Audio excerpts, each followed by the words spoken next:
My name is Sarah Williams. I'm 34 years old. It's 2:47 in the morning on March 18th, and I'm lying in a hospital bed holding my newborn daughter when my husband walks in with divorce papers and says, "I told you I needed a son." The fluorescent lights above me are humming. My hands are still shaking from 18 hours of labor. There's blood on the hospital gown, they haven't changed yet. My daughter, she's 6 hours and 22 minutes old, is sleeping against my chest, and Daniel is standing 3 feet from the bed with a manila envelope in his hand and disgust on his face. "Daniel, what are you—" "Sign them." He drops the envelope on the movable tray next to my water cup. It lands with a sound that makes the baby flinch. "My lawyer says we can finalize this in 60 days if you don't contest." I can't breathe right. The epidural is wearing off and everything hurts, but that's not why I can't breathe. "You're joking." "Do I look like I'm joking, Sarah?" His voice is flat, cold. This is the same man who held my hand during the ultrasound 12 weeks ago. The same man who painted the nursery yellow because we didn't know if it was a boy or girl. My mother was right. I should have listened to her from the start. "Your mother? Daniel, we just had a baby." "You had a mistake." And he says it so casually, like he's commenting on the weather. "I needed a son to carry the Williams name. You knew that. I told you that before we got married. I was very clear." My face is burning. I can feel my pulse in my teeth. The nurse who helped me to the bathroom 40 minutes ago is standing in the doorway now, frozen, holding a stack of blankets. She's staring at Daniel like she can't believe what she's hearing. "We have a daughter," I say. My voice sounds strange, distant. "A healthy baby girl. Her name is Aisha. We picked it together, Daniel. You said you loved—" I said a lot of things. He's already turning toward the door. "Sign the papers. Don't make this harder than it needs to be. You can keep the apartment until the end of the month. After that, you're on your own." "Where are you going?" He stops, looks back at me with something that might be pity if it wasn't so laced with contempt. "Home, to my mother's house, where I should have stayed in the first place instead of wasting 3 years on this." The nurse finally moves. "Sir, I'm going to have to ask you to—" "I'm leaving." Daniel straightens his jacket. It's the navy one I bought him for his birthday. "Sarah, do yourself a favor. Give her up for adoption. Find some family that actually wants a girl. You're not equipped for this. You never were." Then he's gone. The nurse rushes over. She's saying something about calling security, about getting the doctor, but I can't hear her over the sound of my daughter starting to cry. 6 hours and 29 minutes old, and she's already in a world where her own father thinks she's a mistake. I hold her closer. My hands have stopped shaking. Something inside me has gone very, very still. Before I go on, if stories about standing up for yourself mean something to you, please hit like and subscribe and tell me in the comments where you're watching from right now and what time is it there. The nurse, her name tag says Patricia, brings me a box of tissues. "Honey, do you have someone I can call? Family? A friend?" I shake my head. My parents died in a car accident when I was 19. I have a cousin in Oregon I haven't spoken to in 5 years. Daniel's family made it very clear from day one that I wasn't good enough for their son. Too poor, too plain, too nothing. His mother once told me at Thanksgiving dinner that I had the personality of beige wallpaper. "I don't have anyone," I say. Patricia sits down on the edge of the bed. She's maybe 50, with gray streaks in her dark hair, and the kind of tired eyes that say she's seen too much of humanity's worst. "Then you call legal aid in the morning. You document everything. And you do not sign those papers without a lawyer looking at them first." I can't afford a lawyer. Legal aid is free. Write down what he said, the exact words, the time. Get my statement too. I heard everything. She hands me a pen and a piece of paper from her pocket. "That man just abandoned his newborn child in a hospital room. A judge is going to want to know about that." I write it down. The pen keeps skipping because my hands are shaking again, but I write it down. Every word, every detail. March 18th, 2004. 2:47 a.m. Daniel Williams entered room 412 and said, "I told you I needed a son." 3 weeks later, I'm living in a studio apartment on the east side of town that costs $950 a month. It has brown carpet that smells like cigarettes and a kitchen the size of a closet. The divorce papers are sitting on my kitchen counter, unsigned. Daniel's lawyer has called me 6 times. I don't answer. I'm working at a tutoring center 22 hours a week. It pays $11 an hour after rent, diapers, formula, and the payment plan I'm on for the hospital bill, $3,800 due in monthly installments of $125. I have about $43 left over every 2 weeks. Aisha is 4 weeks old. She has my eyes and Daniel's dark hair and a cry that sounds like an angry kitten. She sleeps in a bassinet I bought at a thrift store for $15. I sleep on a futon mattress on the floor. Daniel hasn't called once to ask about her. His mother called exactly 1 time. It was on a Tuesday afternoon. Aisha was crying and I was trying to heat a bottle one-handed while holding her, and the phone rang and I answered because I thought maybe Daniel had changed his mind. "Sarah." Margaret Williams' voice was sharp as a knife. "I understand you're being difficult about the divorce. I haven't signed the papers." "Sign them. Daniel has moved on. He's already seeing someone new, a lovely girl from the country club. She's 26 and she comes from a very good family. They're already talking about marriage." My stomach dropped. 4 weeks. He's already with someone else. You're calling to tell me that?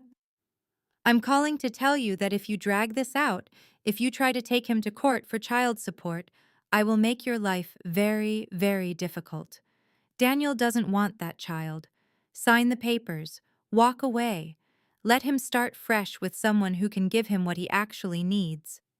A son, you mean? A proper family, yes.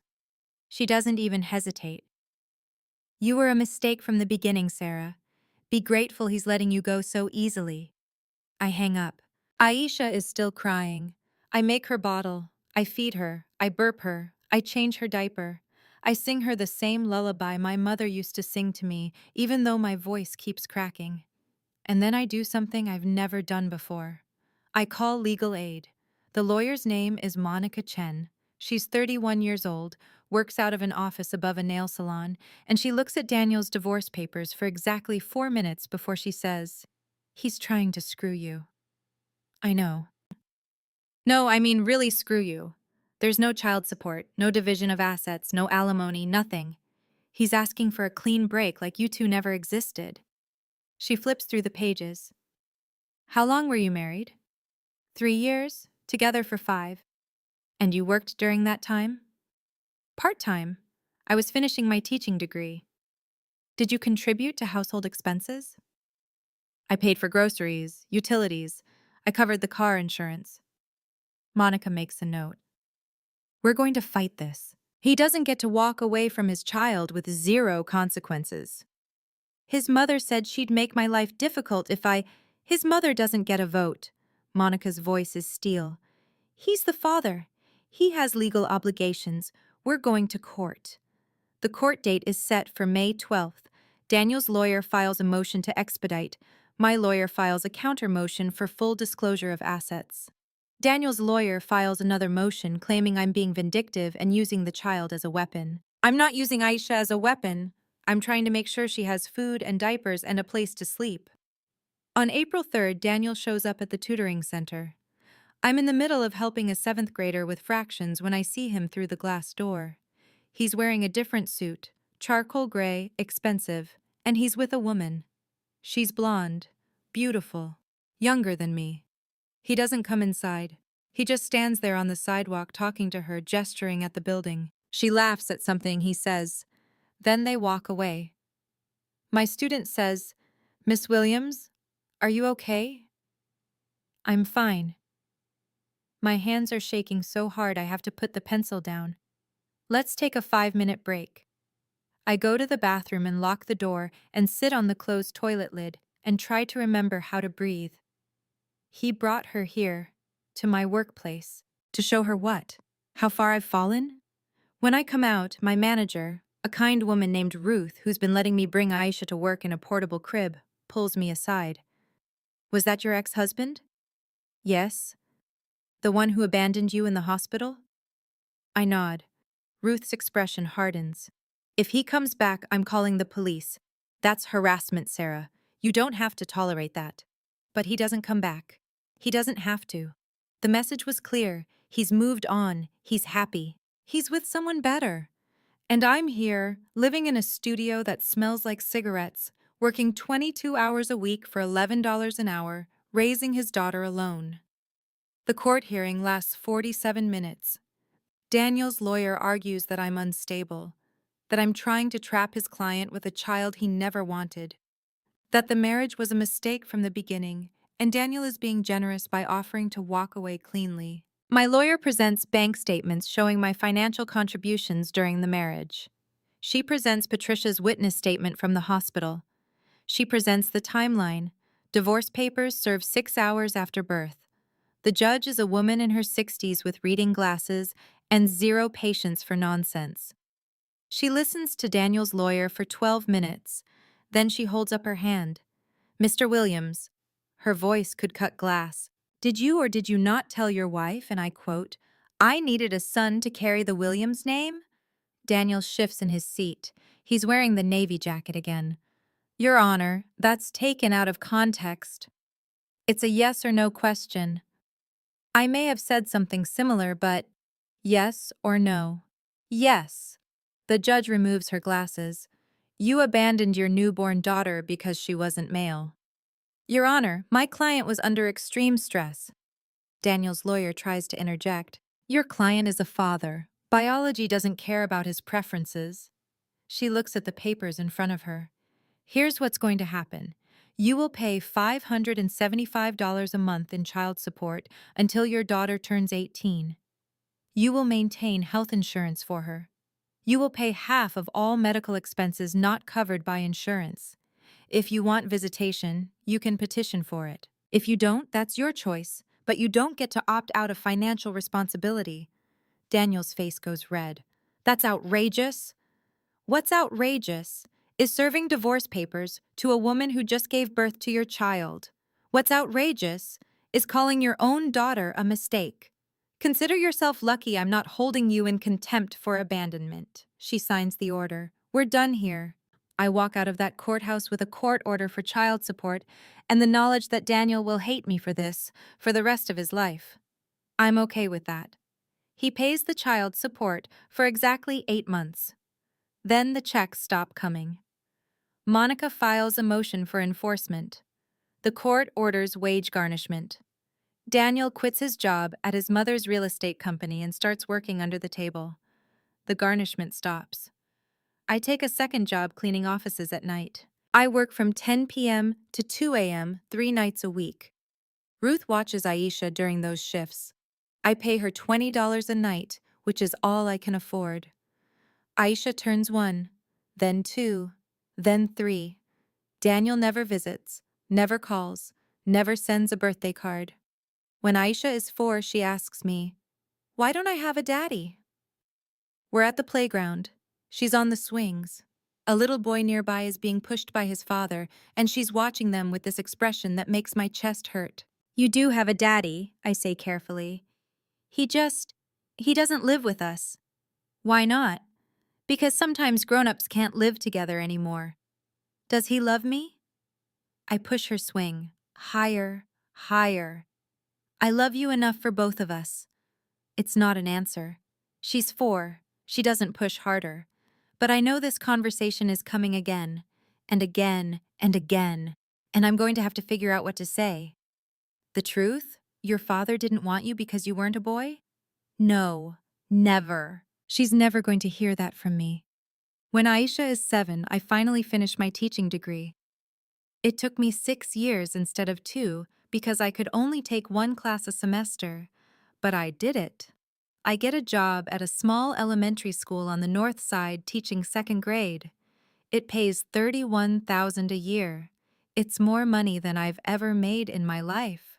We move into a 2-bedroom apartment. Aisha gets her own room for the first time. I buy her a bed frame at IKEA and we assemble it together on a Saturday afternoon. She's so excited she doesn't want to sleep anywhere else that night. Mama, can I paint my room? What color? Purple. We paint it together. I'm terrible at it. I get more paint on the drop cloth than the walls, but Aisha doesn't care. She helps me cut in around the edges with a brush, and she tells me about her day at school, and she doesn't ask about her father. She's stopped asking. Life gets better, slowly. We're not rich, but we're stable. I pack her lunch every morning. I help her with homework every night. I show up to every school play, every parent-teacher conference, every field trip. When she's 9, she tells me she wants to be a doctor. Why a doctor? Because doctors help people. And because Mrs. Patterson said doctors make a lot of money, and then we could get a house with a yard and maybe a dog, Mrs. Patterson is her 3rd-grade teacher, and I make a mental note to thank her for that. You can be anything you want, I tell Aisha. If you want to be a doctor, we'll figure it out. She hugs me. You're the best mama in the world. I hold her tight. You're the best daughter. When Aisha is 12, one of her classmates, a boy named Tyler, tells her that his dad said her dad left because she wasn't good enough. She comes home crying. It's 3:45 p.m. on a Wednesday. I'm grading papers at the kitchen table and she walks in and her face is red and blotchy and she says, Tyler said his dad knows my dad. He said my dad left because I wasn't good enough. Is that true? My heart stops. Come here. I pull out the chair next to me. She sits down. I take her hands. Your father left because he had ideas about what he thought he needed. He wanted a son. That's not about you. That's about him. But if I was a boy, if you were a boy, you wouldn't be you. And I wouldn't trade you for anything in this world, not for a son, not for a different daughter, not for anything. I squeeze her hands. Your father made a choice. It was a bad choice. It was his loss. Do you understand? She's crying harder now. Why didn't he want me? I don't know, baby. I don't know. But I want you, every single day. You are not a mistake. You are not a disappointment. You are exactly who you're supposed to be. She leans against me. I hold her while she cries. And I make a decision in that moment. I am never going to let Daniel back into her life. Even if he shows up, even if he apologizes, he doesn't get to hurt her again. High school, college applications, scholarship essays. Aisha works harder than any student I've ever met. She's at the library every Saturday. She's in advanced placement chemistry, biology, calculus. Her GPA is 4.2. She gets into the State University pre-med program with a full scholarship. I cry when the letter comes. She cries. We stand in our tiny kitchen and hold that letter and we cry. I couldn't have done this without you, she says. You did this yourself. No, Mama, you did it with me. Every single day. 4 years later, she's accepted to medical school. 8 years later, she's a resident. 10 years later, she's a cardiac surgeon. Dr. Aisha Williams. I'm 54 years old when I get the phone call that changes everything. It's a Tuesday morning.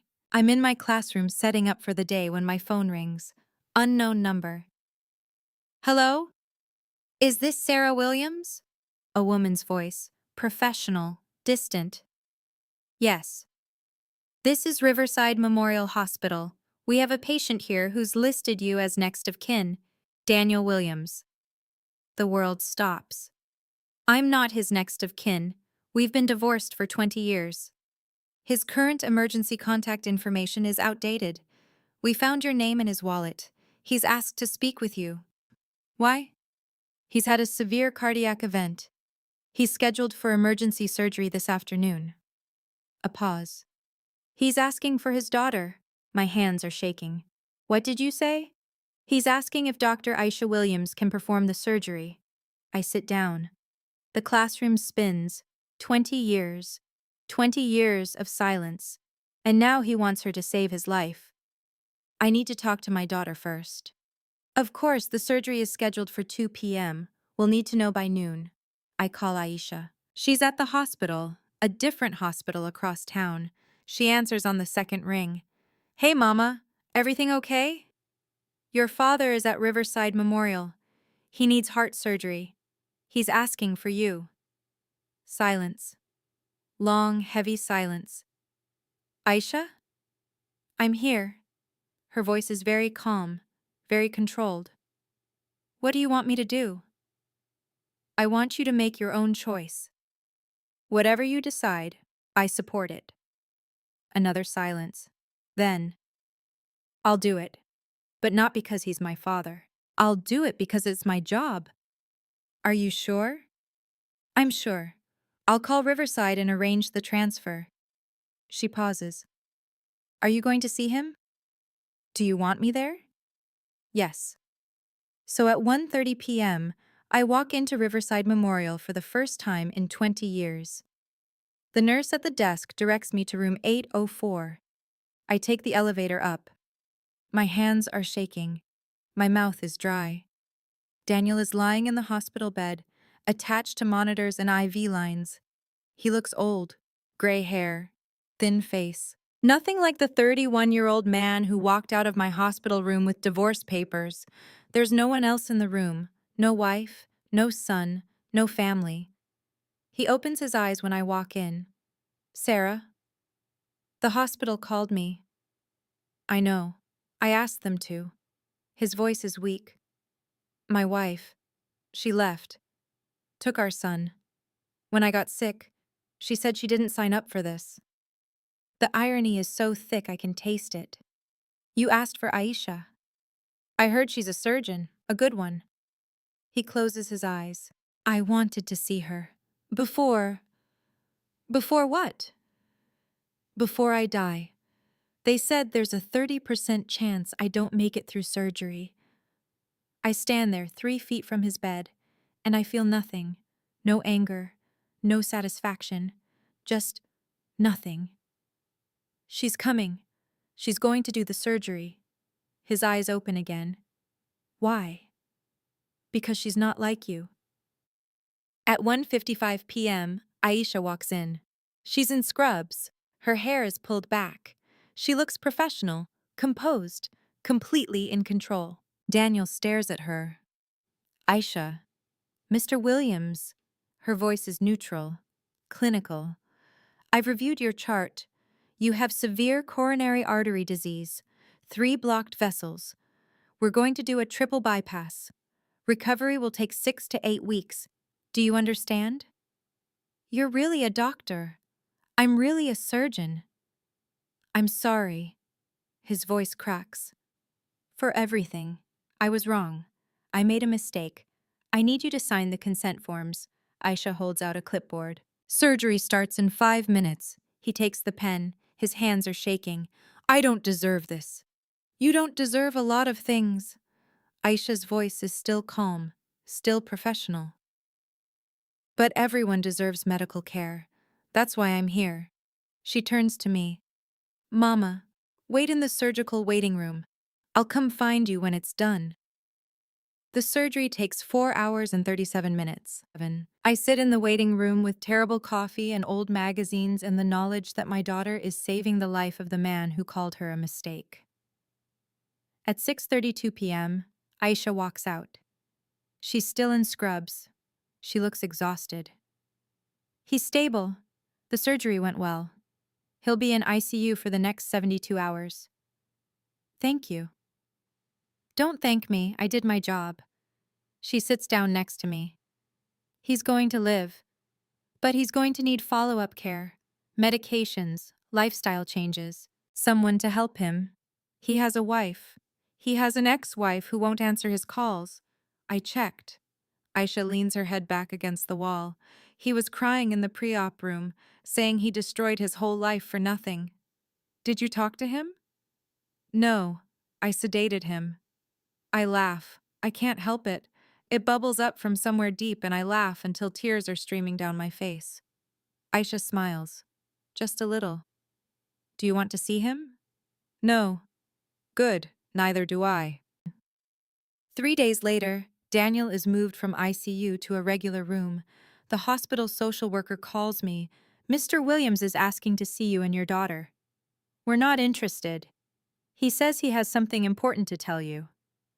I think about hanging up. I think about blocking the number. But something, curiosity maybe, or closure, makes me say, I'll ask my daughter. Aisha agrees. We go together. Daniel is sitting up in bed. He looks better, color in his face, less gray. There's a tray of food he hasn't touched. You came. We're giving you 5 minutes, Aisha says. Then we're leaving. I need to say something. He takes a shaky breath. When I left you, Sarah, I thought I was making the right choice. My mother convinced me that having a son was the only thing that mattered, that carrying on the family name was my duty. So I married Jessica. We had a son. I gave him everything, the best schools, the best clothes, the best life. His voice breaks. And when I got sick, when I needed him, he told me I was on my own. He said I was a burden. Jessica agreed. They both left. Silence. I threw away a daughter who could have... He looks at Aisha. You saved my life. You didn't have to. I didn't deserve it. But you did it anyway. Aisha's expression doesn't change. I didn't save you because you're my father. I saved you because I'm not like you. I know. He's crying now. Real tears. I know. And I'm sorry. I'm so, so sorry. For everything. For leaving. For the things I said. For missing your whole life. I was wrong. About everything. I wait for the satisfaction. The vindication. The moment where I get to say, see, this is what you deserve. But it doesn't come. All I feel is tired. We need to go, I say quietly. Aisha stands. You'll be discharged in 4 days. Follow up with cardiology in 2 weeks. Take your medications. No alcohol, no smoking. Cardiac rehab starts in 6 weeks. Will I see you again? No. Aisha, please. You had 20 years to see me. You chose not to. Her voice is still calm, still professional. I hope you have a good recovery, Mr. Williams, but we're done here. We walk out together, down the hallway, into the elevator, out to the parking lot. Aisha takes a deep breath. I'm okay. Are you sure? Yeah. She looks at me. I have everything I need. I have you. I have my career. I have a life I'm proud of. He can't take that away from me. No, he can't. 6 months later, I'm sitting in my classroom after school when I get an email. It's from Daniel's lawyer. Sarah, Daniel Williams passed away yesterday from complications related to his heart condition. Per his final wishes, he wanted you and Aisha to know that he left his entire estate to Aisha. Approximately $340,000 in assets. He also wanted me to give you this letter. Attached is a scanned document. I open it. Dear Aisha, I don't expect you to forgive me. I don't deserve forgiveness. But I wanted you to know that in the last 6 months of my life, I finally understood what I lost. You are an extraordinary person. You became everything I could have hoped for in a child, and I wasn't there for any of it. Your mother raised you alone. She sacrificed everything to give you the life you have. I threw her away. I threw you away. And I paid for it every single day. This money won't make up for what I did. Nothing will. But it's yours. Use it for something that matters. And please tell your mother she won. Daniel. I read it 3 times, then I forward it to Aisha. She calls me an hour later. Did you see the email? I saw it. I'm donating the money, her voice is firm, to a scholarship fund for single mothers pursuing medical degrees. Aisha. I don't want his money, Mama, but someone else can use it. Someone like you. Someone who's doing it alone and needs help. My eyes are burning. Okay. And Mama, you didn't win. You never needed to win. You just needed to survive. And you did. We did. Yeah, we did. I hang up the phone. I sit in my empty classroom surrounded by alphabet posters and student artwork and 20 years of memories. And I realize she's right. This was never about winning. It was about choosing, every single day, to keep going, to keep showing up, To keep believing that my daughter was worth everything, and she was. If you're watching this and you've ever been told you're not enough, not the right gender, not the right background, not the right anything, I need you to hear something. The person who said that to you was wrong. They were wrong about you, and they were wrong about what matters. Your worth isn't determined by someone else's limited vision of what you should be. If you've ever walked away from someone who abandoned you, or if you stayed and fought for your boundaries, type what you did in the comments. Type "I walked away" or "I stayed and fought." Both are valid, both take courage. And if this story meant something to you, check the description for more stories just like this one. Thank you for being here.